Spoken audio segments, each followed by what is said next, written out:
Assalamu alaikum. My name is Mohammad Ahmad Khan, respiratory therapist from Noor International. Today, I have a topic with essential variables in mechanical ventilator. तो essential variables in mechanical ventilator. आज हम define करेंगे कि इसमें ventilator में modes कौन कौन से होते हैं बेसिकली और उनके क्या बेसिक फीचर्स हैं। दूसरा ये कि वेंटिलेटर सर्किट किस तरह लगाया जाता है, उसका क्या चैनल है। थर्ड ये कि जो हमारे पैरामीटर्स होते हैं, हाइडल वॉल्यूम क्या चीज़ है, फ्लो क्या चीज़ है, दूसरा ये कि मिनट वेंटिलेशन क्या चीज़ है। इस तरह के जो बेसिक पैरामीटर्स हैं उसके ऊपर कुछ थोड़ी बात करेंगे इंशाअल्लाह ताला। तो सबसे पहले टाइप्स ऑफ मैकेनिकल वेंटिलेशन। तो there are two types of mechanical ventilation. Number one is invasive and number two is non invasive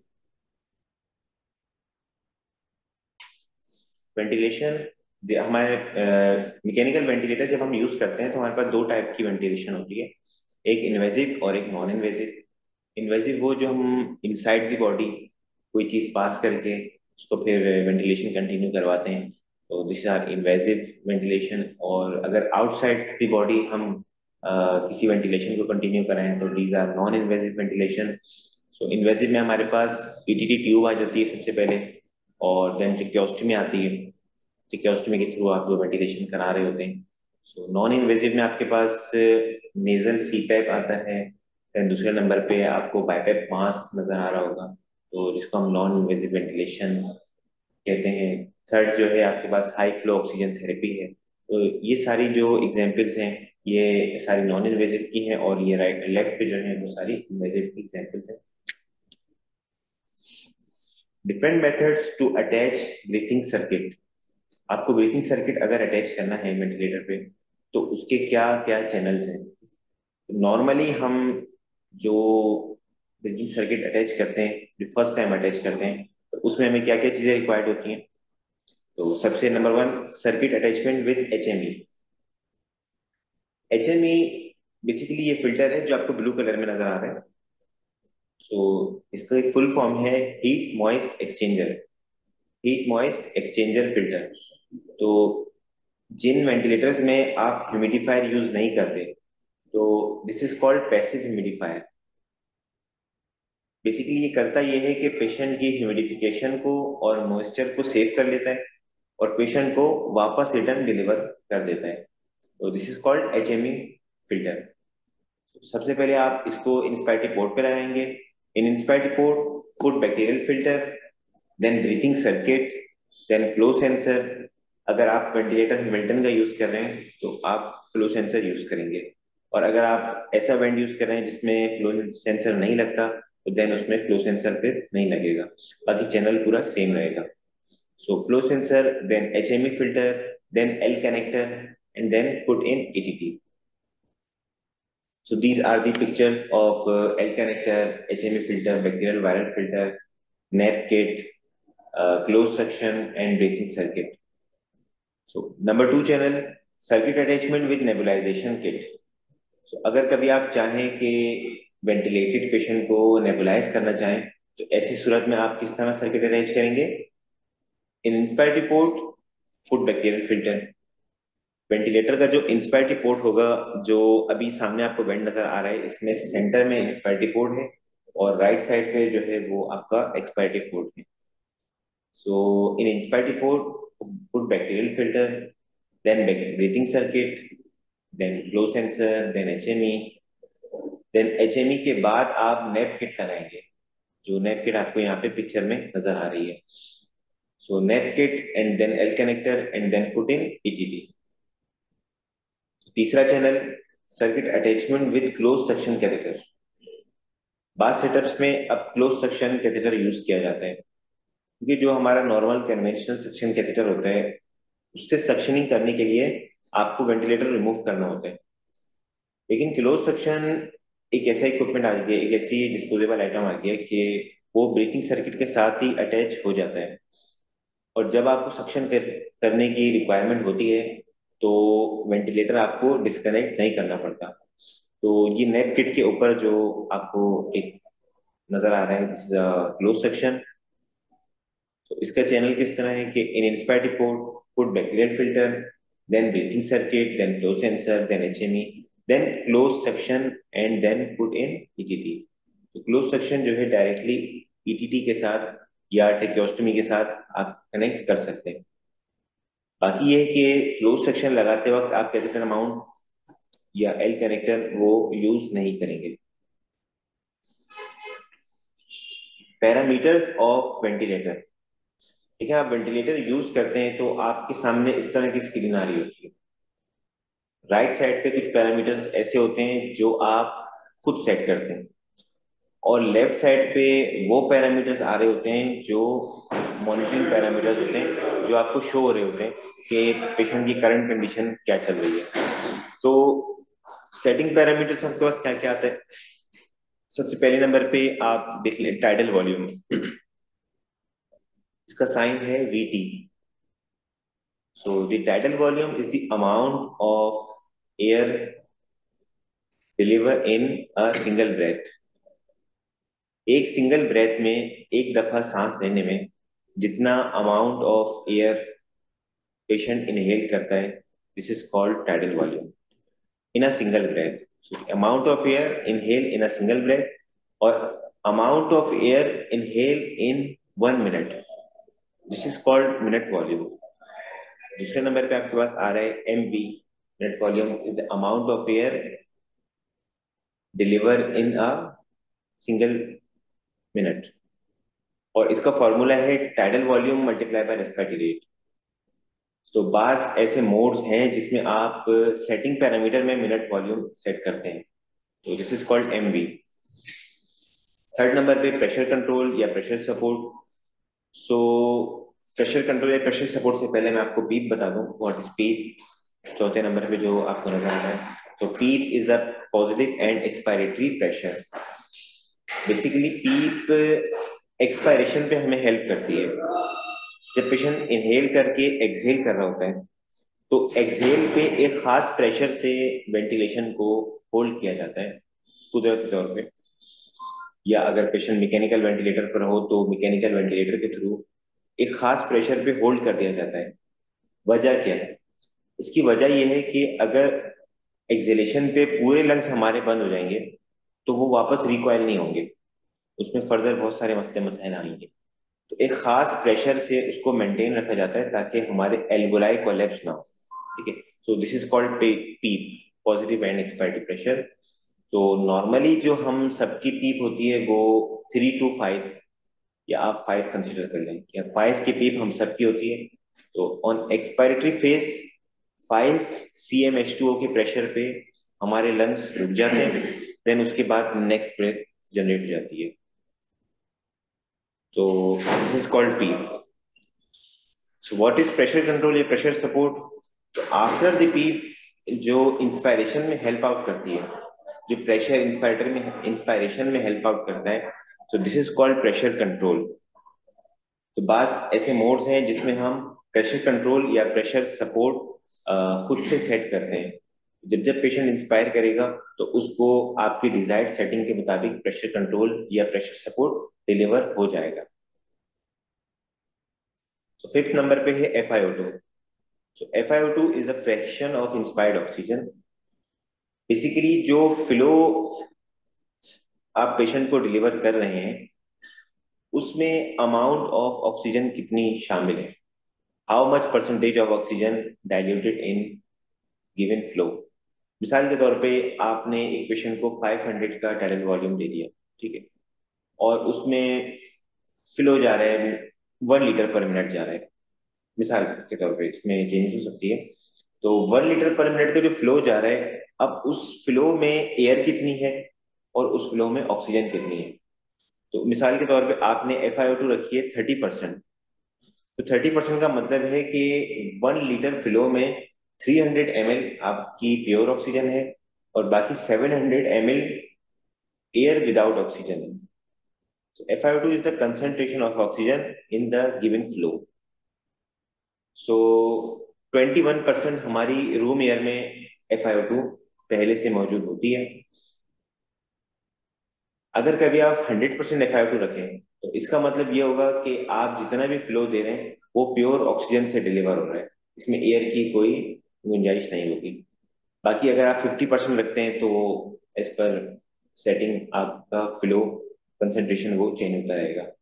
अब FiO2 हम किस तरह रखते हैं?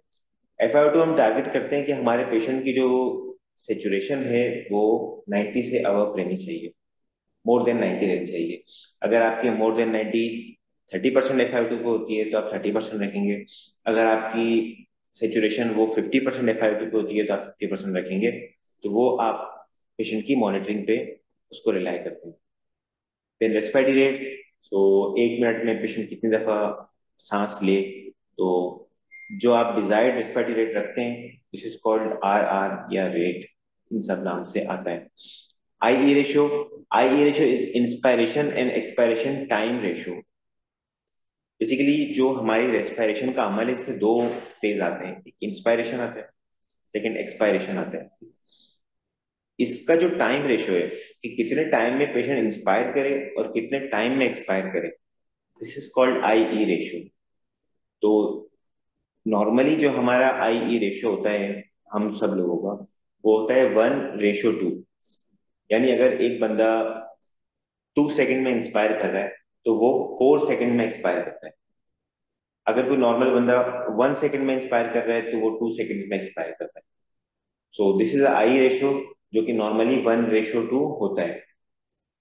Trigger sensitivity, trigger sensitivity patient की स्पॉन्टेनियस एक्टिविटी के लिए रखी जाती है।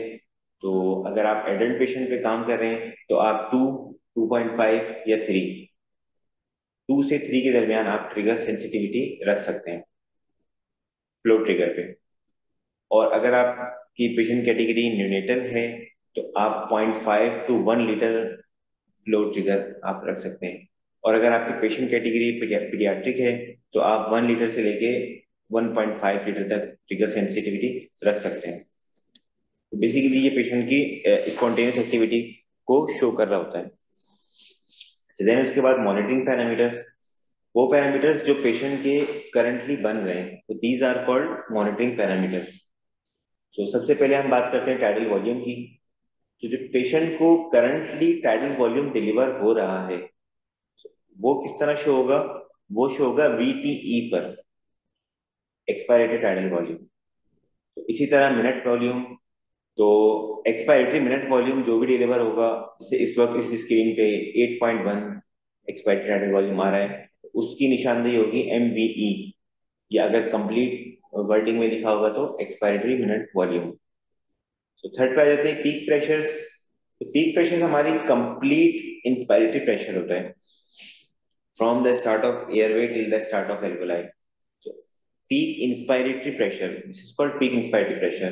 So this is the combination of PEEP and pressure control. इस वक्त जैसे आपके सामने शो रहे हैं 20 का peak pressure, so this is the complete inspiratory pressure. Frequency या रेस्पिरेटरी रेट, फ्रीक्वेंसी बेसिकली वो रेस्पिरेटरी रेट होता है जो पेशेंट को डिलीवर हो रहा है विद स्पॉन्टेनियस एक्टिविटी। मिसाल के तौर पे आपने रेस्पिरेटरी रेट रखा था 15, और अगर फ्रीक्वेंसी में ये जो F टोटल लिखा हुआ है 10, अगर फ्रीक्वेंसी में आ रहा है 17, तो इसका मतलब है कि जो दो एडिशनल ब्रेथ हैं वो पेशेंट की स्पॉन्टेनियस ब्रेथ है। तो frequency basically total combination of respiratory rate होता है, जो पेशेंट को आपने टाइम ट्रिगर रखा है उसके हिसाब से भी, और जो आपने पेशेंट की स्पॉन्टेनियस एक्टिविटी है उस हिसाब से भी। एंड IE रेशियो एक्सपायरेटरी, तो मॉनिटरिंग पैरामीटर में एक्सपायरेटरी IE रेशियो भी शो हो रहा होता है, जो कि स्पॉन्टेनियस एक्टिविटी और टाइम जो आपने डिजायर्ड रेस्पिरेटरी रेट रखा है उसकी कॉम्बिनेशन के साथ IE रेशियो जो बन रहा हो। एसेसरीज, वेंटिलेटर यूज करने के लिए क्या रिक्वायर्ड एसेसरीज हैं और क्या ऑप्शनल एसेसरीज हैं? तो ये 5 ऐसी रिक्वायर्ड एसेसरीज हैं जिनके बगैर वेंटिलेटर ऑपरेट आप नहीं कर सकते। ऑप्शनल एसेसरीज, ऑप्शनल एसेसरीज वो एसेसरीज हैं जिनका होना बेहतर है, लेकिन अगर ना हो तो उसके बगैर भी आपका वेंटिलेटर ऑपरेट हो जाएगा। सो रिक्वायर्ड में आपके पास पावर केबल है, ऑक्सीजन हॉज है, फ्लो सेंसर है, ब्रेथिंग सर्किट है और एक्सपायरेटरी वेल्व सेट है। ये 5 चीजें आपके पास होना जरूरी है, उसके बगैर वेंट ऑपरेट नहीं होगा। ऑप्शन में आपका ट्रॉली है, सपोर्ट आर्म है, एचएमए फिल्टर है, डिह्यूमिडिफायर है, टेस्लन है, नेबुलाइजर है, ये सारी चीजें। तो अगर ये हो तो आपकी वेंटिलेशन एक state of the art ventilation हो सकती है। बाकी ये रिक्वायर्ड एक्सेसरीज हैं, इनके बगैर वेंटिलेटर आपका ऑपरेट नहीं होता।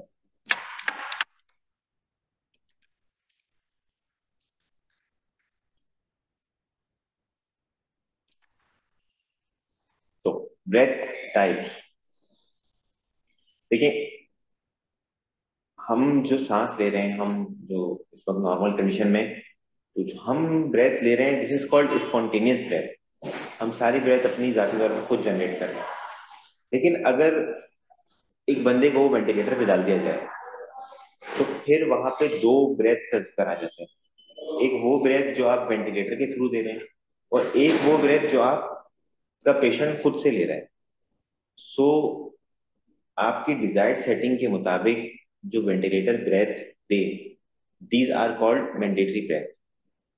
और कहीं पेशेंट खुद से जाती एफर्ट के हिसाब से अपनी ब्रेथ लेना शुरू करे तो this is called spontaneous breath. तो बेसिकली दो टाइप की ब्रेथ्स होती हैं। Number one is mandatory breath और number two is spontaneous breath. यहाँ पे आप पिक्चर देख सकते हैं, आपके पास ब्रेथ में VTMB यानी कि वेंटिलेटर ट्रिगर्ड मैंडेटरी ब्रेथ और PTMB patient trigger mandatory breath, ये दो टाइप्स की आपके पास ब्रेथ होती है। In mechanical breath is time cycled. It is a mandatory breath. With mandatory breath, the ventilator does all and most of work of breathing. Mandatory breath has two types. So number one is VTMB, ventilator triggered mandatory breath, and number two is patient triggered mandatory breath.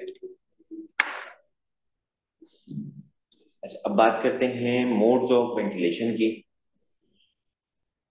Modes of ventilation में आपके पास सबसे पहले आ जाता है non invasive modes और number to पे आ जाता है इन्वेसिव मोड्स।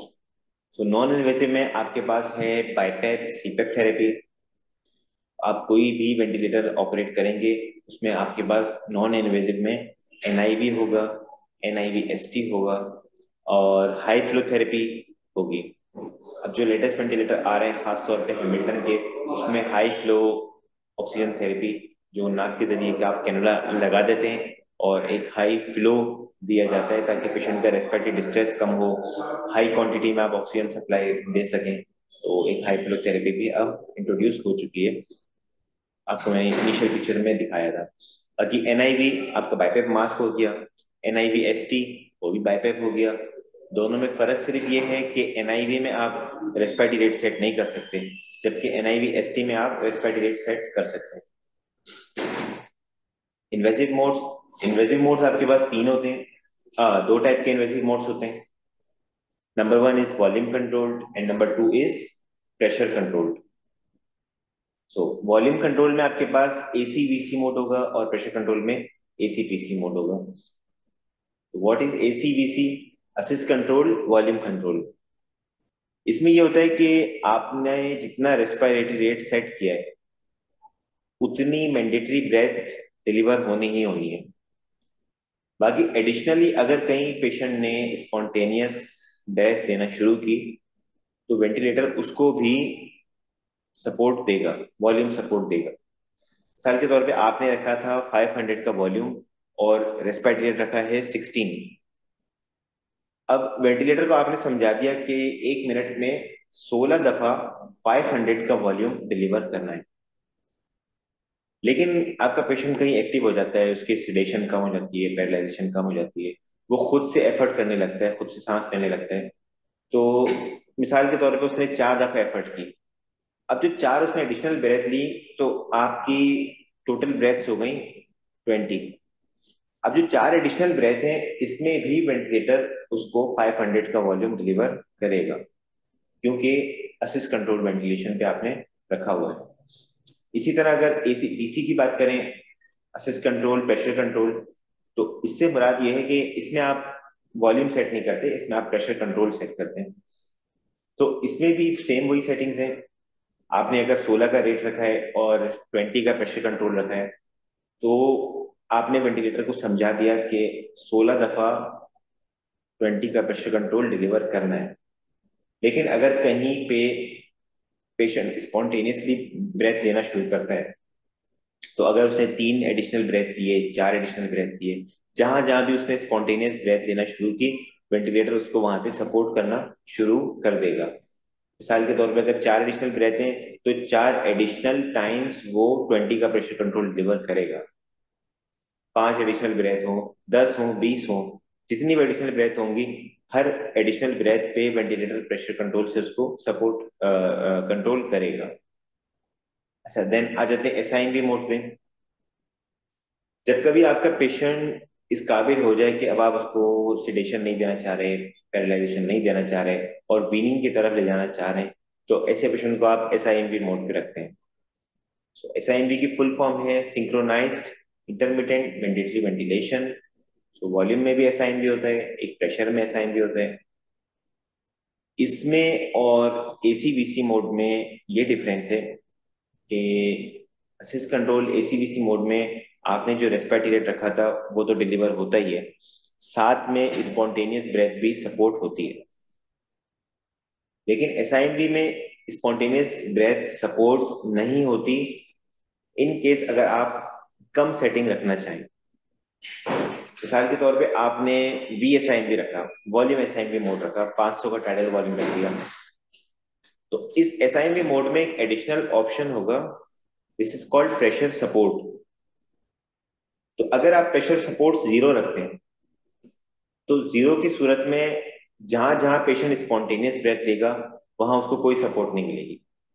लेकिन अगर आप थोड़ी सी लिमिटेड प्रेशर रखते हैं, मिसाल के तौर पर आपने 10 का प्रेशर कंट्रोल रखा, 12 का प्रेशर कंट्रोल रखा, प्रेशर सपोर्ट रखा, तो जहां जहां पेशेंट स्पॉन्टेनियस ब्रेथ लेगा, वेंटिलेटर उसको 10 का प्रेशर सपोर्ट या 12 का प्रेशर सपोर्ट देना शुरू कर देगा।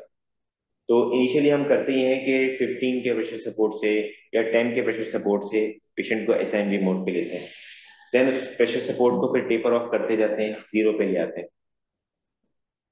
अब 0 पे लाने का मकसद ये है कि जितना आपने रेस्पिरेटरी रेट सेट किया है, सिर्फ उतनी ही दफा प्रेशर वॉल्यूम कंट्रोल मिलना शुरू होगा, एडिशनली कोई उसको सपोर्ट नहीं मिलेगी।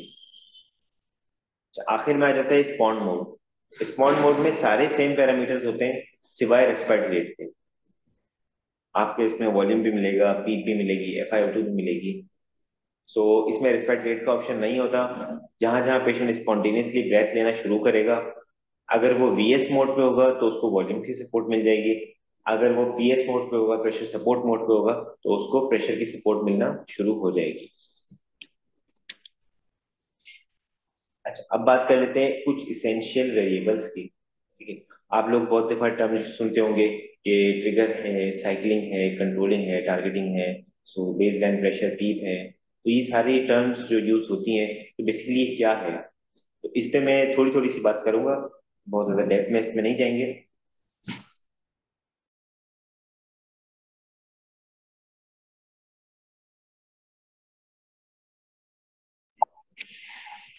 तो सबसे पहले ट्रिगर।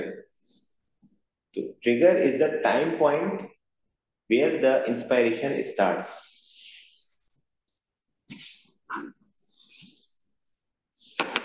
देखिए, ये एक प्रेशर टाइम ग्राफ है, ये प्रेशर और ये टाइम ग्राफ है, और ये आपकी पीक लेवल है, एक्सपायरेटरी लेवल है। आप ये देखें, यहां से इंस्पायरेशन स्टार्ट हो रही है। ठीक है, सो तो ये जो टाइम पॉइंट है जहां पे इंस्पायरेशन जनरेट हुई, तो this is called trigger, the time point where the inspiration start. तो इस वेव फॉर्म में ये आपका ट्रिगर है। ट्रिगर हमारे पास 3 टाइप्स के होते हैं।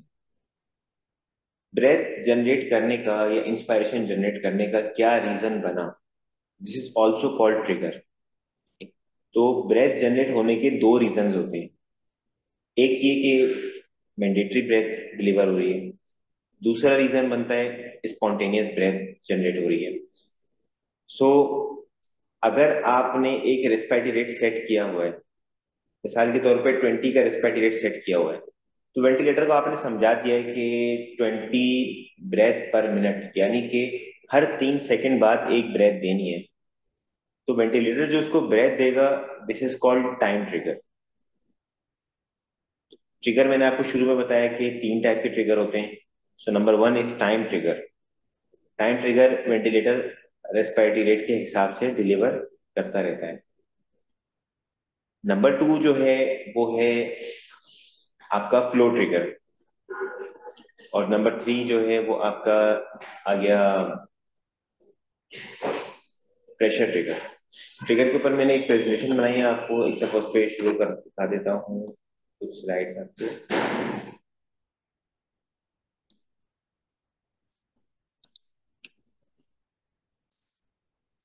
Triggering trigger refer to the time point when the inspiration start. So ये 3 टाइप्स के जो है ट्रिगर हमारे पास होते हैं। सबसे पहले time trigger, number 2 pressure trigger, and number 3 is flow trigger. तो जो टाइम ट्रिगर होता है वो मशीन ट्रिगर होता है। जो प्रेशर ट्रिगर है, फ्लो ट्रिगर है, दीज आर पेशेंट ट्रिगर। या आप ये भी कह सकते हैं कि स्पॉन्टेनियस ब्रेथ जो आपकी जनरेट हो रही है उसके ट्रिगर्स। तो ये किस तरह वर्क करते हैं इसकी पूरी एक डिटेल है, तो हम इसकी डेप्थ में नहीं जाएंगे ज्यादा।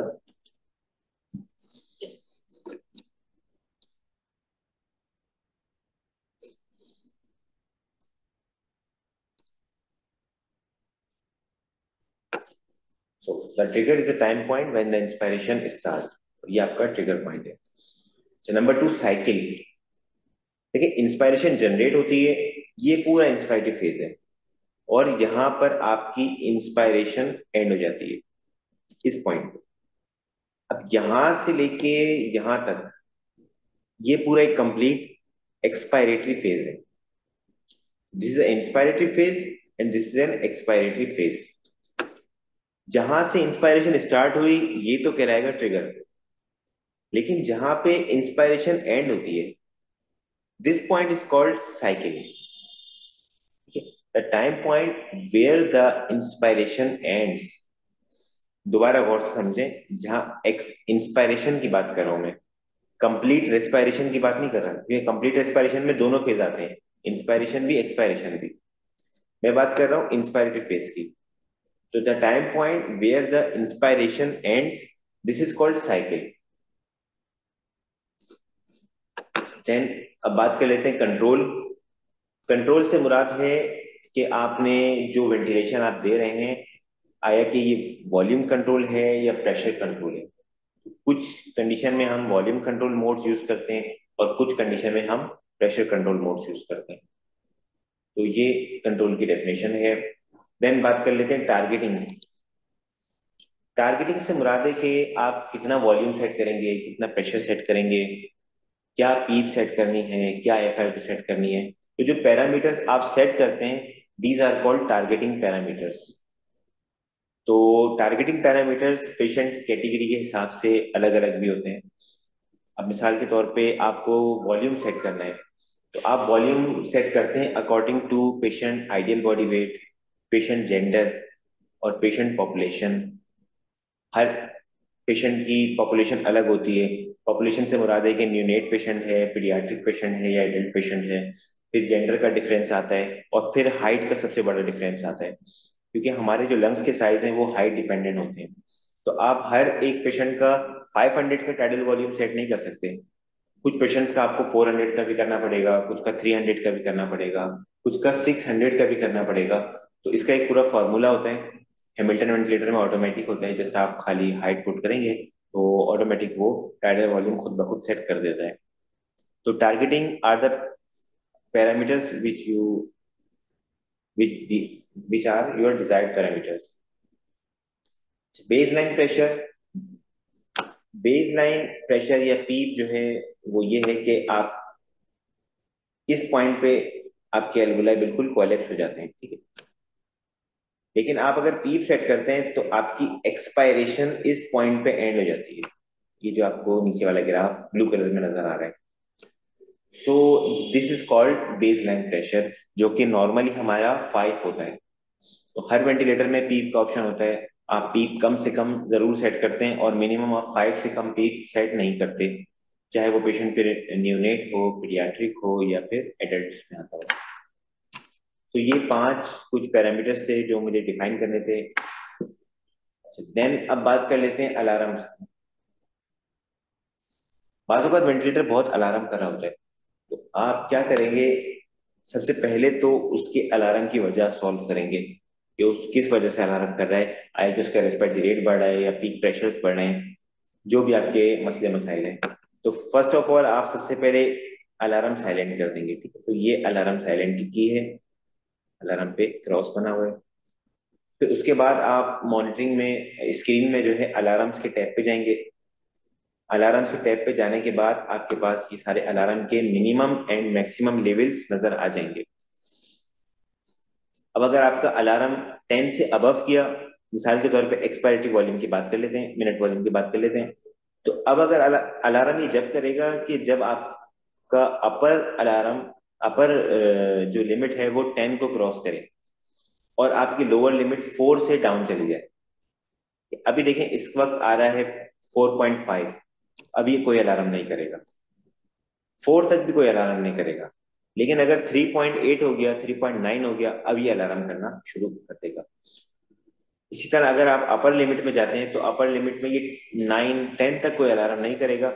जैसे ही आपने आपके वेंटिलेटर में कोई इस तरह की कोई थ्योरी आती है कि ये 11 तक पहुंच जाए तो फिर ये अलार्म करेगा। तो जस्ट इसका हल ये है कि जब आप अलार्म एडजस्ट करना चाहें तो इनके पैरामीटर्स को जैसे आप क्लिक करें और 2 to 3 इंक्रीज कर दें।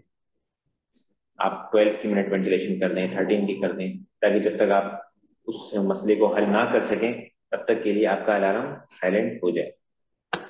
और ऑटोमेटिक पे कर देंगे, ऑटो पे क्लिक कर देंगे तो बहुत सारे पैरामीटर्स ये पेशेंट की कंडीशन के हिसाब से ऑटो एडजस्ट भी कर देता है अलार्म्स को। वेव फॉर्म्स मॉनिटरिंग में आपके पास सबसे ऊपर 3 आपके पास वेव फॉर्म्स आ रही होती हैं। याद रहे कि all graphs are correlate with time. सारे ग्राफिकल रिप्रेजेंटेशन वो है जो है वो टाइम के एक्सिस में आ रहे होंगे। सबसे पहला है प्रेशर टाइम ग्राफ। ये आपको जो PAW नजर आ रहा है, this pressure time graph. Number 2 है फ्लो टाइम ग्राफ, या फ्लो और ये टाइम। देन नंबर 3 पे है वॉल्यूम टाइम ग्राफ। तो ये आपके पास वॉल्यूम आ गया और ये टाइम का ग्राफ आ गया। तो ये 3 ग्राफिकल रिप्रेजेंटेशन हमारे वेंटिलेटर में शो हो रही होती है। तो ये हमारे पास 3 बेसिकली वेव फॉर्म्स हैं। इसकी क्या डिटेल्स हैं वो फिर एक पूरा अलग वास्ट टॉपिक है। हर एक की एक अपनी मतलब स्पेसिफिकेशन है, एक अपना मतलब लंग्स की जो मैकेनिक्स बताने का तरीका है। तो ये सारी चीजें। साथी थैंक यू सो मच। ये मेरी फुल प्रेजेंटेशन थी। बेसिकली जो मेरा मकसद था वो ये बताना था कि आप जब वेंटिलेटर यूज करते हैं तो उसके लिए क्या क्या बेसिक चीजें आपको रिक्वायर्ड हैं, ठीक है। उसके बाद ये जो मेन मॉनिटरिंग पैरामीटर्स हैं, सेटिंग पैरामीटर्स हैं, इनके क्या क्या मीनिंग्स हैं, इनके क्या क्या मकसद हैं बेसिकली, तो ये बताना आज मेरा मकसद था। ब्रेथ टाइप्स कितने होते हैं, और स्पेशली जो आप इनिशियली जो पेशेंट को लेते हैं, इंट्यूबेट कर रहे हैं, तो आप सबसे पहले इसको किस तरह आप वेंटिलेटर सेट करेंगे। सबसे पहले आप उसका ब्रीथिंग सर्किट लगाएंगे, देन उसके बाद फ्लो सेंसर लगाएंगे, देन उसके बाद HME फिल्टर है, कैथेटर माउंट है, और बैक्टीरियल फिल्टर जो इंस्पायरेटरी पोर्ट पे लगता है। तो ये पूरा चैनल जो है ये बताना आपको मकसद था।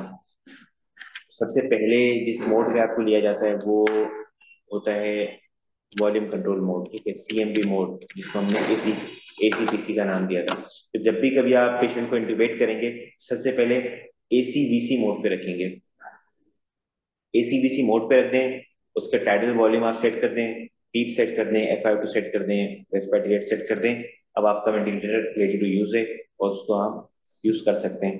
देन आगे चलने के बाद उसी कंडीशन के हिसाब से जो भी कंसल्टेंट या डॉक्टर्स या जो भी होंगे वो फर्दर पैरामीटर्स देख लेंगे। लेकिन इनिशियली जो आपको वेंटिलेटर लेना है वो सारे ये तरीके का है।